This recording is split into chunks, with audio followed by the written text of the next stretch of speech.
ज्योति भाभी के ई पोस्ट देखला के बाद से मियाज बहुत खुश बा। सबसे पहले बात बता दी भैया कि पावर स्टार पवन सिंह के धर्म पत्नी ज्योति सिंह एगो पोस्ट इंस्टाग्राम पर कैले बाड़ी। जब से पोस्ट आयल बा पूरा भोजपुरी इंडस्ट्री में तबाही मचल बा। तबाही ऐसे मचल बा कि ज्योति भाभी यह पोस्ट हमनी के देखे खातिर बहुत दिन से बेचैन रनिया सन। सबसे पहले बात बता दी भैया, हाई वाला पोस्ट देखी। ई जौन बा कि जय काली क्लब के उद्घाटन करे ज्योति भाभी जा रहल बाड़ी। एमे सबसे बड़ा बात नहीं है। सबसे बड़ा बात तो ई बा कि पावर स्टार पवन सिंह आ ज्योति भाभी के एक संगे फोटो देखे के कोनो पोस्टर पर मिलल बा।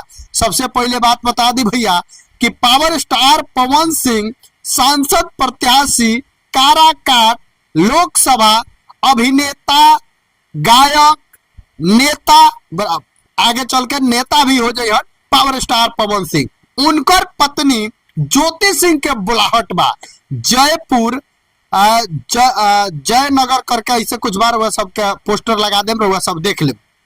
ओइजा जवन बा की उद्घाटन करे जा रहल बाड़ी। ये सब प्यार से ई लाग रहल बा हमनी के। देखी इहे सब प्यार के यही सब चीज के जरूरत रहला। ज्योति भाभी पावर स्टार पवन सिंह एक संगे बालो, एक संगे रही लो, सब चीज ठीक बा। बहुत दिन से ई पोस्ट के देखे खातिर ई दिल तरसत रहला। लेकिन आज भैया कहीं ना कहीं ई चीज के सपना भी हमनी के साकार हो गई कि पावर स्टार पवन सिंह आ ज्योति भाभी के एक संगे पोस्टर पर फोटो देखलनी सब। एक और बात बता दी कि ई भैया ज्योति भाभी अपना आईडी से, अपना पर्सनल आईडी से जौन बाकी शेयर कैले बड़ी इंस्टाग्राम पर, वह सब जाके देख सकतानी। पावर स्टार पवन सिंह जब भी पवन सिंह ज्योति सिंह मामला मुद्दा बहुत बड़ा दुका बहुत लोग बहुत तरह के व्यूज कमाइल, बहुत लोग बहुत तरह के नाम कमाइल। केहू यही विवाद के वजह से केहू अपन नाम क ले, केहू अपन पूरा सब चीज बना ले कि आज साफ साफ हो गई जे पावर स्टार पवन सिंह ज्योति सिंह एक बालो एक रही लो उहो कबो। तब भैया जे भी वीडियो देखता सब लोग खातिर बहुत अच्छा खुशखबरी बा, बहुत ही सुंदर खुशखबरी बा भैया। और वह सब जाके वीडियो के जरूर देखी। दूसर का बात कि पावर स्टार पवन सिंह के लगातार बैक टू बैक गाना के शूटिंग चल रहा बा। वो चीज के भी हमनी सन के बहुत जल्द वीडियो बनाम से, थोड़ा सा पूजा पाठ के दिन बा, जानता ही मानी अस्त व्यस्त आदमी चल रहा बा, पूरा सर सफाई व्यवस्था सब कुछ बनता।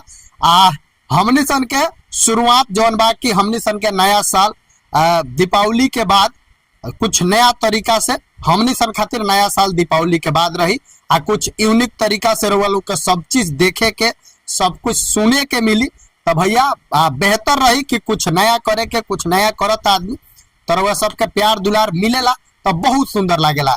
बाकी सब लोग से यह विनती बा भैया कि पावर स्टार पवन सिंह खातिर, पावर स्टार पवन सिंह के फैंस लोग खातिर कि भैया ज्योति भाभी पावर स्टार पवन सिंह के एक संग फोटो देख के दिल गदगद हो गई, बहुत सुंदर लागल।